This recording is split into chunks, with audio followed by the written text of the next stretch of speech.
पंजाब में निजी cable operator की तरफ से जी पंजाब हरियाणा हिमाचल को ब्लैकआउट करने के विरोध में मानसा में किसानों ने प्रदर्शन किया। किसानों की मांग है कि केबल पर जी पंजाब हरियाणा हिमाचल को दोबारा शुरू किया जाए। मानसा में भयंकर गर्मी में धरना दे रहे किसान सरकार के खिलाफ इसलिए नारेबाजी कर रहे हैं क्योंकि किसानों की आवाज उठाने वाले पंजाब के इकलौते चैनल जी पंजाब हरियाणा हिमाचल को पंजाब में केबल पर ब्लैकआउट कर दिया गया है। किसान चैनल को दोबारा शुरू करने की मांग कर रहे हैं और ब्लैकआउट का विरोध कर रहे हैं। सच लोगों का हक बनता सुनना, ਅਸੀਂ ਕਿ ਪੰਜਾਬੀਆਂ ਨੂੰ ਦੁਬਾਰੇ ਚਾਲੂ ਕੀਤਾ ਜਾਵੇ ਤੇ ਅਸੀਂ ਵੀ ਤਿਆਰ ਹੋਵਾਂਗੇ ਸੰਘਰਸ਼ ਲੜਨ ਨੂੰ। ਜੇ ਇਹ ਮਤਲਬ ਆਪ ਲੜਨ ਨੂੰ ਤਿਆਰ ਹੋਣਗੇ ਅਸੀਂ ਵੀ ਨਾਲ ਲੱਗਾਂਗੇ ਇਹਨਾਂ ਦੇ ਚਾਲੂ ਕਰਾਉਣ ਤੇ, ਮਤਲਬ ਸਰਕਾਰ ਦਾ ਵਿਰੋਧ ਕਰਾਂਗੇ।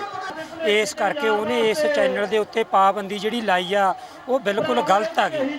ਅਸੀਂ ਮੰਗ ਕਰਦੇ ਆਂਗੇ ਉਹ ਪਾਬੰਦੀ ਆ ਜਿਹੜੀ ਹਟਾਈ ਜਾਵੇ। ਜੀ ਪੰਜਾਬੀ ਚੈਨਲ ਜਿਹੜਾ ਲੋਕਾਂ ਦੀ ਗੱਲ ਕਰਨ ਵਾਲਾ ਚੈਨਲ ਹੈਗਾ ਉਹਨੂੰ ਪਹਿਲਾਂ ਵਾਂਗੂ ਬਹਾਲ ਕੀਤਾ ਜਾਵੇ। ਬੇਸ਼ੱਕ किसानों ने डीसी दफ्तर के बाहर प्रदर्शन किया। किसानों ने चेतावनी भरे लहजे में कहा कि अगर किसानों की आवाज उठाने वाले जी पंजाब हरियाणा हिमाचल का प्रसारण शुरू नहीं किया गया तो अगली बार आंदोलन बड़े स्तर पर होगा।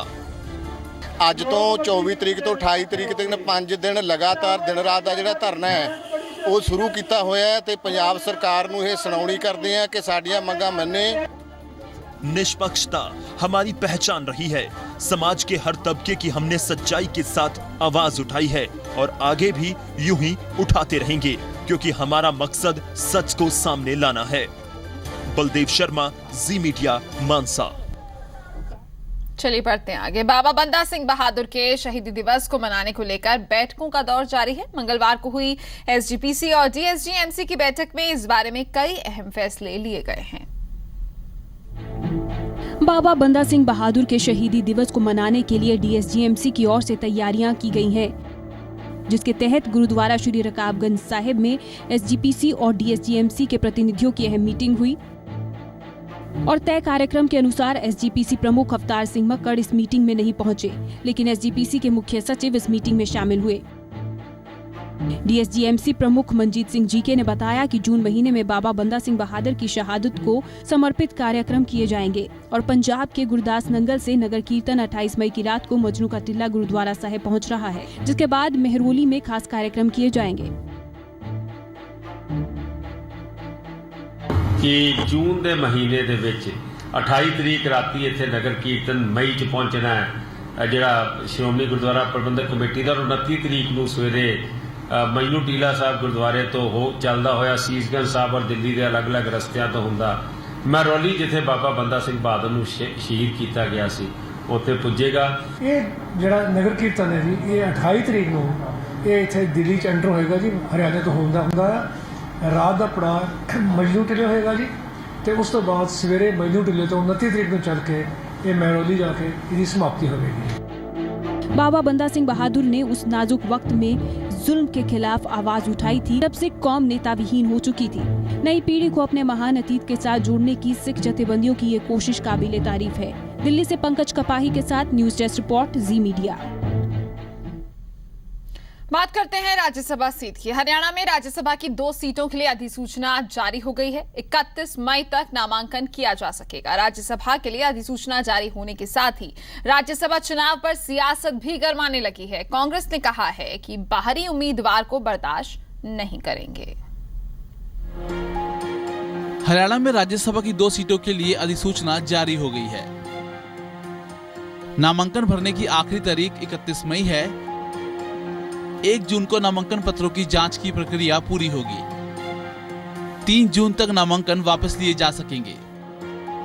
यदि राज्यसभा की इन 2 सीटों पर सहमति नहीं बनी तो 11 जून को चुनाव होगा। 31 तारीख तक नॉमिनेशन फाइल किए जाएंगे और 1 तारीख को स्क्रूटनी होगी नॉमिनेशन पेपर्स की और 3 तारीख तक विड्रॉल है। 11 जून को इलेक्शन होगा अगर 2 से ज्यादा नॉमिनेशन आते हैं तो। दोनों सीटों पर उम्मीदवार कौन होंगे फिलहाल तस्वीर साफ नहीं है, लेकिन इसे लेकर सियासत शुरू हो गई है। हरियाणा के पूर्व सीएम भूपेंद्र सिंह हुड्डा ने 2 टूक कहा है कि उम्मीदवार कोई भी हो लेकिन बाहरी को बर्दाश्त नहीं करेंगे। कोई ऐसा व्यक्ति जो हरियाणा के हित का और सबको मान्य हो आज़ाद उम्मीदवार उसको हम समर्थन की पार्टी सोच सकती है। हरियाणा का होना चाहिए, हरियाणा के हित का आदमी होना चाहिए जो सबको मान्य हो। हुड्डा की बात से हरियाणा कांग्रेस अध्यक्ष अशोक तंवर भी पूरी तरह इत्तेफाक रखते हैं। नहीं, कुछ भी हो सकता है, लेकिन वो सामने जब स्थिति आएगी, मुझे इस तरह की जानकारी अभी नहीं है कि उन्होंने किसको प्रत्याशी बनाया क्या है, और चीज़ों को देख करके फिर उसके बाद ही हम टिप्पणी करेंगे। लेकिन हरियाणा का कोई साथी होता तो ज़्यादा बेहतर होता। कांग्रेस विधायक करण सिंह दलाल ने भी पार्टी लाइन का समर्थन किया है। उनका कहना है कि हरियाणा की सीट से किसी और राज्य के नेता को राज्यसभा भेजना गलत होगा। हमारी कोशिश तो ये है, और हम स्वागत करेंगे कि जैसे हम विपक्ष में हैं तो विपक्ष मिलकर के किसी भी हरियाणा वासी को ये उम्मीदवार बनाएं और हम INLD का साथ देंगे।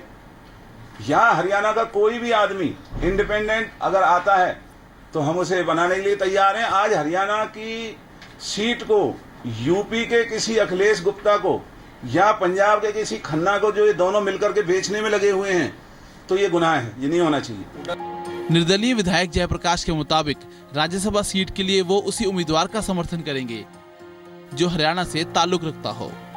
यदि इस राज्यसभा में भी किसी भी पार्टी ने बाहरी व्यक्ति का टिकट देने का काम किया तो हरियाणा प्रदेश की जनता और हम लोग इसका विरोध करेंगे। इन दो में से एक सीट बीजेपी के खाते में जाना तय है, लेकिन दूसरी पर पेंच फंस सकता है। हरियाणा विधानसभा के कुल 90 सदस्य हैं, जिनमें से 47 विधायक बीजेपी के हैं। इनेलो के पास अकाली दल का एक MLA मिलाकर 20 विधायक हैं, जबकि हाल ही में कांग्रेस में विलय करने वाली हजका के 2 विधायकों को मिलाकर कांग्रेस के खाते में 17 MLA हैं। दूसरी सीट के लिए बीजेपी को 10 अतिरिक्त वोटों की जरूरत है। ऐसे में इनेलो और कांग्रेस का रोल अहम हो जाएगा। कुलबीर दीवान के साथ ब्यूरो रिपोर्ट, जी मीडिया, चंडीगढ़।